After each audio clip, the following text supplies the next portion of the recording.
अस्सलाम वालेकुम व्यूवर्स, उम्मीद करती हूँ आप सब ठीक होंगे। Welcome to my channel ideas on cooking में। आज मैं एक बहुत ही मज़े की रेसिपी के साथ आई हूँ। आज मैं बनाऊँगी चिकन चपली कबाब। बहुत ही इजी तरीके से मैं इनको बनाना आपको सिखाऊंगी। तो अगर आपको मेरी आज की रेसिपी पसंद आए तो इसे अपने फ्रेंड्स एंड फैमिली के साथ ज़रूर शेयर करें और मेरे चैनल को सब्सक्राइब भी करें। तो चलिए इन्हें बनाना स्टार्ट करते हैं। तो सबसे पहले चपली कबाबों को बनाने के लिए मैंने इधर चिकन लिया है। ये मैंने इधर आधा किलो बोनलेस चिकन लिया है। अगर चर्बी वाला हो तो भी अच्छा है। तो इसमें थोड़ी थोड़ी ही चर्बी है। तो इससे मैं कीमा बना लूँगी। मैं इधर छुरी के साथ कीमा बनाऊँगी। आप चाहें तो आप इसे चॉपर मशीन में डालकर भी कीमा बना सकते हैं, लेकिन मैं इसी तरह बनाऊँगी। तो ये देखें कितना ज़बरदस्त सा हमने कीमा बना लिया है, बिल्कुल बारीक बारीक सा। तो अभी मैं इसको बॉल में डालूँगी। तो इधर मैंने इसको बॉल में डाल लिया है। अभी हम इसमें मिसाले शामिल करेंगे। तो सबसे पहले इधर मैं एक टमाटर मीडियम साइज़ का जिसको मैंने चॉप कर लिया है वो डाल दूँगी। टमाटर को डालने के बाद साथ ही इसमें मैंने 3 अदद सब्ज़ मिर्चें चॉप की हुई ये डाल दूँगी। इसके बाद मैं इसमें डालूँगी प्याज। तो मैंने इधर 2 मीडियम साइज़ के प्याज हैं जिनको बारीक बारीक सा चॉप कर लिया है, इनको डाल देंगे। एक बात का आपने ख़ास ख्याल रखना है कि जब आपने प्याज डालना है तो इसको भी बिल्कुल बारीक चॉप करके डालना है, और साथ ही जो टमाटर हमने डाले हैं वो भी। इसके बाद मैंने हाफ़ टेबल स्पून इसमें क्रश की हुई मिर्ची ऐड की है। साथ ही इसमें मैं डाल रही हूँ हाफ़ टी स्पून तिक्का मसाला। साथ ही इसमें मैं डाल रही हूँ हाफ़ टी स्पून अदरक का पाउडर। आप फ्रेश अदरक भी डाल सकते हैं चॉप करके। इसके बाद मैंने इधर लहसुन का पाउडर डाला है हाफ़ टी स्पून। साथ ही इसमें मैं डाल रही हूँ नमक हाफ़ टी स्पून। आपको अगर ज़्यादा पसंद हो तो वो आप डाल सकते हैं। साथ ही इसमें मैं 2 पिंच मीठा सोडा डाल रही हूँ। इसमें थोड़ा सा मैंने अजवाइन ऐड किया है, इसका टेस्ट बहुत ही अच्छा लगता है। साथ ही इसमें मैं डाल रही हूँ मकई का आटा। तो ये इधर मैं 2 टेबलस्पून डालूँगी। इसको डालने के बाद साथ ही इसमें मैं डाल रही हूँ अनारदाना। 1 टेबलस्पून मैं इसमें अनारदाना डाल रही हूँ। आप चाहें तो आप इसको कूट कर भी डाल सकते हैं, लेकिन मैंने इसी तरह डाला है, बहुत अच्छा लगता है इसका टेस्ट। इसके बाद मैं इसमें डाल रही हूँ सब्ज़ धनिया, बारीक बारीक कट किया हुआ धनिया भी मैंने इसमें ऐड कर दिया है। इसके बाद मैं इन चीज़ों को हाथ के साथ अच्छे से मिक्स कर लूँगी। बहुत ही अच्छे से हम इन चीज़ों को मिक्स करेंगे ताकि ये जो हमने चीज़ें इसमें ऐड की हैं ये सारी यकजा हो जाएं। अच्छे से इनको मिक्स करने के बाद अभी हम इनसे कबाब बनाना स्टार्ट करेंगे।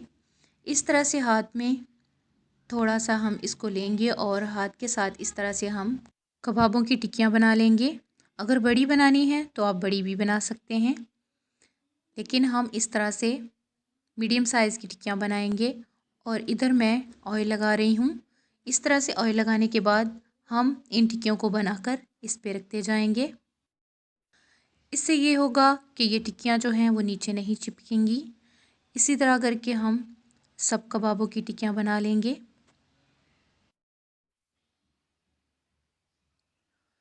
तो इधर मैंने ये सारी बना ली हैं। इसके बाद मैंने इधर तवा रख लिया है चूल्हे पर। तवे को हम हल्का सा साफ़ कर लेंगे टिश्यू के साथ। तवे को मैंने साफ़ कर लिया है। इसके बाद मैं इसके ऊपर ऑयल डालूँगी। तकरीबन 4 टेबलस्पून के हिसाब से मैंने इस पर ऑयल डाला है, और ऑयल को हम गर्म होने के लिए छोड़ देंगे। तो इधर ऑयल अच्छे से गर्म हो चुका है। अभी मैं इन कबाबों को फ्राई करूँगी इसमें। इसी तरह से ऊपर हम रख देंगे और हम इनको 3-3 मिनट इनको एक साइड से फ्राई करेंगे डार्क गोल्डन ब्राउन कलर आने तक। तो ये एक साइड से इस तरह से इसमें गोल्डन ब्राउन सा कलर आ चुका है। मैंने इसकी साइड को चेंज कर दिया है। इसी तरह से 3 मिनट मैं दूसरी साइड से भी इसको फ्राई करूँगी, बिल्कुल हल्की आंच पर। और ये देखिए ये दोनों साइडों से इस तरह से फ्राई करने के बाद मैंने इसको साइड पर कर दिया है, और हम दूसरे कबाब को फ्राई कर लेंगे। इसको साइड पर हमने इस वजह से किया है क्योंकि तवे की हीट से ये अंदर तक पक जाएगा और ये गर्म रहेगा। इसी तरह करके मैं सब कबाबों को फ्राई करूँगी। 3-3 मिनट तक दोनों साइडों से इनको हम फ्राई करेंगे और इनको इस तरह से साइड पर करते जाएंगे। एक बात का आपने ख्याल रखना है कि आंच आपने बिल्कुल लो रखनी है क्योंकि ये जो हमने साइड पर कबाब रखे हुए हैं ये जले नहीं। तो इसी तरह हम इन सब कबाबों को फ्राई करेंगे और साथ साथ ये जो हमने साइड पर कबाब रखे हुए हैं 3-3 मिनट के बाद इनकी भी साइड्स को हम चेंज करते रहेंगे और ये तवे की हीट से बहुत ही ज़बरदस्त से हमारे कबाब रेडी होंगे। आप लोग ज़रूर ट्राई कीजिएगा, बहुत ही मज़े की और बहुत ही सॉफ्ट बनते हैं। हमने जो इसमें मीठा सोडा डाला है उससे ये बिल्कुल नरम होंगे, ऊपर से क्रिस्पी और अंदर से नरम होंगे। तो ये देखें, इसी तरह करके मैं सब कबाबों को बना लूँगी। एक बार मैं आपको फिर से बता दूं कि ये जो हमने साइडों पर कबाब रखे हुए हैं इनकी भी दरमियान में हम साइड्स को चेंज करते रहेंगे और इसी तरह करके हम सब कबाबों को बना लेंगे। तो ये देखिए, ये हमारे कबाब बिल्कुल रेडी हैं। अभी मैं इनको तवे से हटा लेती हूँ और सेम इसी तरीके से हमने सबको बना लेना है। आप इन कबाबों को हाफ़ कुक करके इनको फ्रीज़ भी कर सकते हैं 2 हफ्तों तक। तो अगर आपको मेरी आज की रेसिपी पसंद आई हो तो इसे अपने फ्रेंड्स एंड फैमिली के साथ ज़रूर शेयर करें और मेरे चैनल को सब्सक्राइब भी करें। अल्लाह हाफिज़।